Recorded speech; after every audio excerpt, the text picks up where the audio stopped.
ସକାଳେ ଖାଲି ପେଟରେ ଅଦା ପାଣି ପିଇବା ଦ୍ୱାରା ଅନେକ ଲାଭ ମିଳିଥାଏ। ତେବେ ଆସନ୍ତୁ ଜାଣିବା ଅଦା ପାଣି ପିଇବା ଦ୍ୱାରା କ'ଣ ଲାଭ ହୋଇଥାଏ।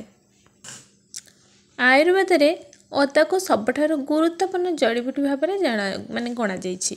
ଔଷଧୀୟ ଗୁଣର ଭଣ୍ଡାର ହେଉଛି ଅଦା, ଯାହା ଭୋକ ବଢ଼ାଇବାରେ ମଧ୍ୟ ସାହାଯ୍ୟ କରିଥାଏ। ଥଣ୍ଡା ଏବଂ କାଶ ବ୍ୟତୀତ ଅଦା ଶ୍ୱାସଜନିତ ରୋଗ, ଗଣ୍ଠି ଯନ୍ତ୍ରଣା ଏବଂ ବାନ୍ତି ଭଳି ସମସ୍ୟାରେ ମଧ୍ୟ ମୁକ୍ତି ଦେଇଥାଏ। ଯଦି ଆପଣ ଅଦା ଦ୍ୱାରା ନିଜ ସ୍ୱାସ୍ଥ୍ୟରେ ଉନ୍ନତି ଆଣିବାକୁ ଚାହାନ୍ତି, ତେବେ ଆପଣ ଅଦା ପାଣି ପିଇବା ଆରମ୍ଭ କରନ୍ତୁ। ସକାଳେ ଖାଲି ପେଟରେ ଅଦା ପାଣି ପିଇବା ଦ୍ୱାରା ଅନେକ ଲାଭ ମିଳିଥାଏ। ଅଦା ପୁଷ୍ଟିକର ଖାଦ୍ୟରେ ଭରପୁର। ଏଥିରେ vitamin C, calcium, phosphorus, iron, zinc, copper, manganese, chromium ଥାଏ।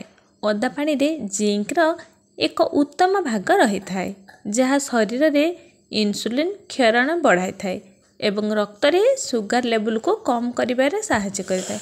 ତେଣୁ ମଧୁମେହ ରୋଗୀଙ୍କ ପାଇଁ ଅଦା ପାଣି ମଧ୍ୟ ଲାଭଦାୟକ ହୋଇଥାଏ।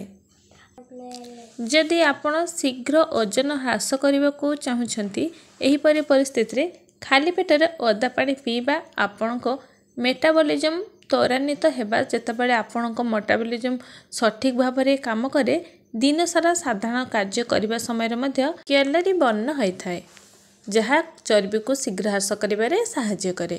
ଏହା ଶରୀରକୁ ପ୍ରାକୃତିକ ଭାବରେ ଡିଟକ୍ସାଇଜ୍ କରିବାରେ ମଧ୍ୟ ସାହାଯ୍ୟ କରିଥାଏ। ଯଦି ଆପଣ ଖାଲି ପେଟରେ ଅଦା ପାଣି ପିଅନ୍ତି, ତେବେ ଏହା ରକ୍ତରେ ସୁଗାର ଲେବୁଲକୁ ନିୟନ୍ତ୍ରଣ କରିବାରେ ସାହାଯ୍ୟ କରିଥାଏ। ଏହା ଆପଣଙ୍କ ମଧୁମେହକୁ ନିୟନ୍ତ୍ରଣ କରିବା ପାଇଁ ମଧ୍ୟ କାମ କରେ। ମଧୁମେହ ସମ୍ବନ୍ଧୀୟ ସମସ୍ୟା ଦୂର କରିବାରେ ସାହାଯ୍ୟ କରେ। ଅଦା ପାଣି ଶରୀରକୁ ଡିଟକ୍ସାଇଜ୍ କରିବା ପାଇଁ କାମ କରେ। ଏହା ଶରୀରରୁ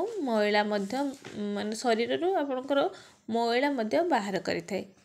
ଅଦାରେ ଉପସ୍ଥିତ ଥିବା ଆଣ୍ଟିଅକ୍ସିଡାଣ୍ଟ ଗୁଡ଼ିକ ମୁକ୍ତ ରେଡିକାଲ ସହିତ ଲଢ଼ିବାରେ ସଫଳ ହୁଏ, ଯାହା କର୍କଟ ଭଳି ଗମ୍ଭୀର ରୋଗର କାରଣ ହୋଇଥାଏ। ଅଦା ଚର୍ମ ସମସ୍ୟା, ବ୍ରଣ ଏବଂ କୁଞ୍ଚନ ଏବଂ ସବୁ ଦୂର କରିଥାଏ। ଏହିସବୁ ଆପଣଙ୍କ ବାର୍ଦ୍ଧକ୍ୟ ଲକ୍ଷଣ ହ୍ରାସ କରିବାରେ ସାହାଯ୍ୟ କରିଥାଏ। ଯେ ବହୁତ ଶୀଘ୍ର ବୁଢ଼ା ଭଳି ଦେଖାଯାଆନ୍ତି କି ବୟସ ହୋଇଯିବା ଭଳି ଦେଖାଯାଆନ୍ତି, ତ ସେହି ସବୁ ସମସ୍ୟାରୁ ଇଏ ଦୂର କରିଥାଏ। ଏହା ରକ୍ତ ସମ୍ବନ୍ଧୀୟ ରୋଗକୁ ସଂଶୋଧନ କରିବା ପାଇଁ କାମ କରେ, ଯାହା ଚର୍ମ ଉପରେ ସିଧାସଳଖ ପ୍ରଭାବ ପକାଇଥାଏ। ଯଦି ଆପଣଙ୍କ ଶରୀରରେ କୌଣସି ପ୍ରକାର ଫୁଲା ଥାଏ, ତେବେ ପ୍ରତିଦିନ ଅଦା ପାଣି ପିଅନ୍ତୁ। ଏହା ଶରୀରରେ ଫୁଲା ହ୍ରାସ କରିଥାଏ। ଅଦା ଫୁଲା ସହିତ ଜଡ଼ିତ ରୋଗ ଦୂର କରି ଜୀବାଣୁ ଏବଂ କ୍ଷତିକାରକ ବ୍ୟାକ୍ଟେରିଆ ସହିତ ଲଢ଼ିବାରେ ଏହା ସହାୟକ ହୁଏ, ଯାହା ପ୍ରବାହ ସୃଷ୍ଟି କରେ। କ୍ରନିକ୍ ପ୍ରବାହକୁ ମୁକାବିଲା କରିବାରେ ଅଦା ପାଣି ଅତ୍ୟନ୍ତ ଲାଭଦାୟକ।